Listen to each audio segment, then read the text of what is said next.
This video is going to look at the NCapture tool and how we can capture a variety of internet sources and get them into our NVivo project. I'm going to demonstrate this using an article from the Metro, a Twitter feed and a video on YouTube, but you can also use the NCapture plugin on any general website as well as special dataset features within Facebook and LinkedIn. Now, for the purposes of this video, I'll be demonstrating NCapture within Chrome, but if you are using Internet Explorer, you'll be able to access NCapture by clicking on Tools and then NCapture for NVivo, or alternatively clicking on the NVivo NCapture icon that looks just like this as is on my screen.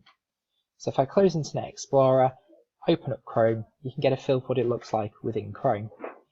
Now, whenever you're using NCapture, it's really important that you actually browse to the content that you're looking to capture.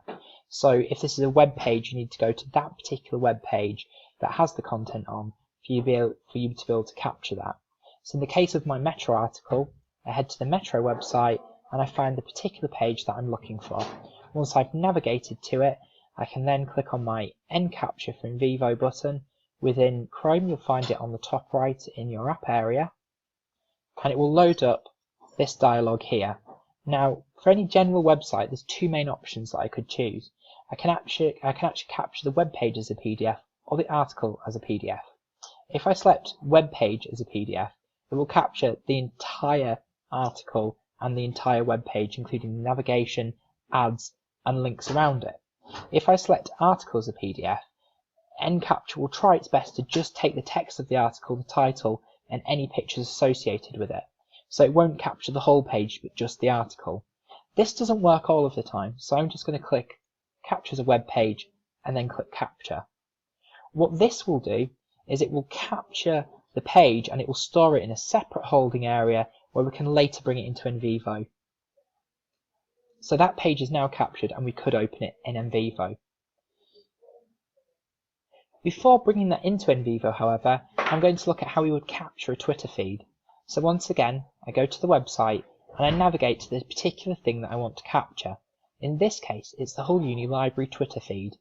Now that I'm on this particular page, I once again click on my NCapture for NVivo icon, and you'll see I've got some additional options this time.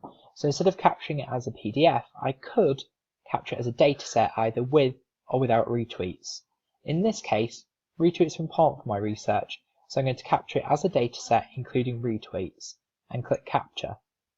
Now this is slightly different to how the web page worked, as we're going to have to authenticate Twitter for this to work for us. So if I click Authorize App,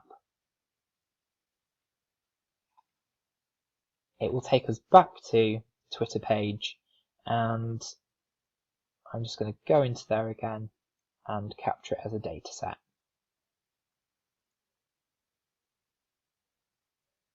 Now, with a Twitter database, it will take longer to capture than just the web page, and the success and how many pages it manages to capture will always depend on server load and a few other things at the time, but this can capture up to 5,000 tweets, which can be very useful for research.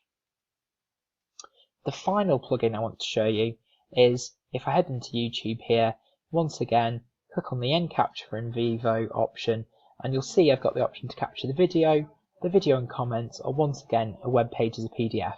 In this case, I'm looking at an advertisement and I also want to look at the comments associated with it. So I'm going to click on Video and Comments and then Capture. NVivo will work to capture that page and will once again store it into that holding area. Now, because I'm in Chrome, you'll see a variety of icons down here have loaded, and this is where all of those files are stored ready for me to import into NVivo. And if I click on the Show in folder here, it will show you where they have been stored, so that you can see all these files are in my Downloads folder, C Users Lee Downloads. Now that I've done this, I can return to NVivo, open up my demo project, and I can bring this content in. So I'm going to start by heading to my internals and right-clicking in the white area here and clicking on the Import. Once I've selected Import, I can click on Import from NCapture. For this to work, I need to browse to the location that those captures were saved. So once again, click on Browse, and for me it was C Users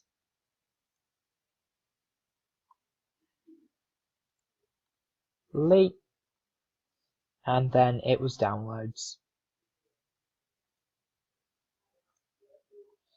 Now that I've selected that, you'll see all of the recent captures that I've taken are available here.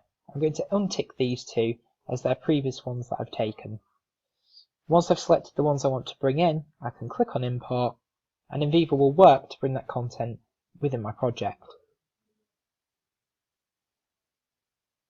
You can see the green bar loading down here will show the progress of this import. As soon as it's loaded through, you'll see the web page has loaded as a PDF. We can see there's a few issues with the capture here, but generally speaking, the article looks fine and is fine for my analysis. When I look at the tweets as a dataset, you'll see they're captured very much in an almost Excel-like format, where we've got the content of the tweet, the username of the tweet, and then any mentions and hashtags they've used. One advantage of this is I can actually look at the map by clicking on the tab in the right hand side, and I can see the location of all the different engagements within this Twitter feed. This isn't going to give me a precise geographic location, but will give me a feel for whereabouts in the world a particular tweet came from. Finally, you'll notice it's created a new folder here, and this is for my YouTube video. We've got two separate files here. We have one for the video itself, and this will look just like the video transcript we looked at in the previous video.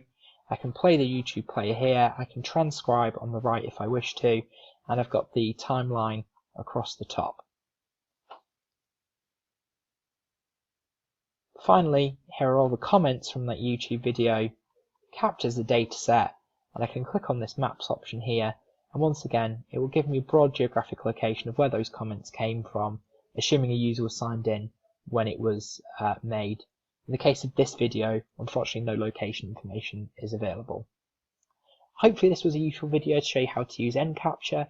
It is a very easy tool to use, and it's a great way for us to bring in content from a variety of social media platforms.